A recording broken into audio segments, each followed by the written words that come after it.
बिस्मिल्लाहिर्रहमानिर्रहीम। जब मेरे ऊपर ये केस शुरू हुआ 2009 से और रजिस्टर्ड हुआ 2013 में, और उस वक्त से लेकर आज तक एक वादा माफ़ जिन्होंने मेरे ख़िलाफ़ गवाही दी, आज वो वादा माफ़ गवाह मुल्ज़िम बन गए और वो मुल्क से फ़रार है। तो इसलिए जज साहबा ने ये कहा कि जिसने आपके ख़िलाफ़ वादा माफ़ बने थे, आज वो मुल्ज़िम की हैसियत है उनकी। और मैंने पूछा कि वो हैं कहाँ, तो उन्होंने कहा जी वो मुल्क छोड़ के चले गए। तो ये मैं चाहता था कि जो एक एडेड इंफॉर्मेशन थी वो मैं आपको साहब ये बताएं कि ये जो सियासी केसेस होते हैं, जब आप अपोजिशन में आते हैं तो आपके खिलाफ बनाए जाते हैं, जब कोई और हुकूमत होती है, ये सियासी केसेस का खात्मा आखिर खत्म क्यों नहीं होता? देखें, हमने इसके अंदर कुछ आइन साजी भी की थी, और आइन साजी में ये थी कि हमने सख्ती की कि जो अगर गलत कोई बयान देगा तो उसके ख़िलाफ़ भी वही एक्शन होगा।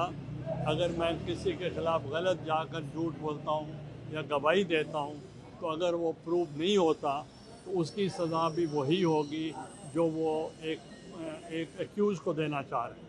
इसलिए मैंने आपको कहा कि जो वादा माफ़ गवाह बने थे वो आज वादा माफ़ नहीं है, मुल्ज़िम। अच्छा गिलानी साहब, ये फरमाइएगा कि आप सेनेट से नाराज़ हैं, हुकूमत से नाराज़ हैं, या पंजाब गवर्नमेंट से जो कि आपके ऑर्डर पर अमल दरामद नहीं किया, अभी तक आपकी नाराज़गी ख़त्म नहीं हुई?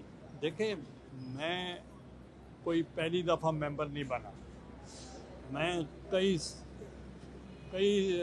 सालों से मैं कौमी असम्बली में भी हूँ, उसका भी कस्टोडियन रहा हूँ, सेनेट का भी कस्टोडियन रहा हूँ, प्राइम मिनिस्टर भी मैं बना हूँ, और प्रेसिडेंट एक्ट भी करता रहा हूँ।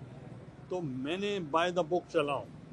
जब मैं जेल से वापस आया तो जनरल मुशर्रफ साहब ने मेरा ओथ लिया as the prime minister of Pakistan.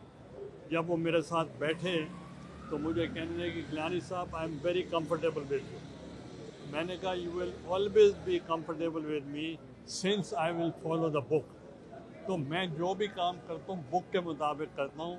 अगर एक ऑनरेबल मेंबर अगर उसको जेल में है तो according to law, according to the rules, तो वो है कि मैं प्रोडक्शन ऑर्डर जारी कर सकता हूँ।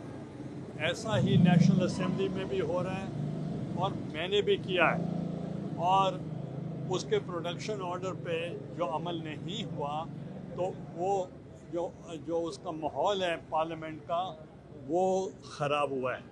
और मैंने सिर्फ सेशन में ये कहा है उनको प्रोड्यूस करें ताकि मैं वहाँ आऊँ।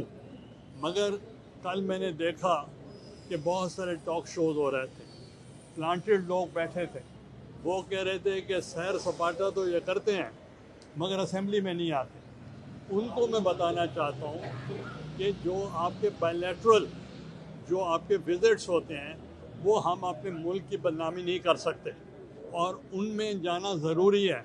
अब अगर फारूक एज नायक साहब IPU की एग्जेक्टिव मेंबर रहे हैं तो अब ये कहेंगे मैं नहीं जाता वहाँ, वो तो नहीं हो सकता।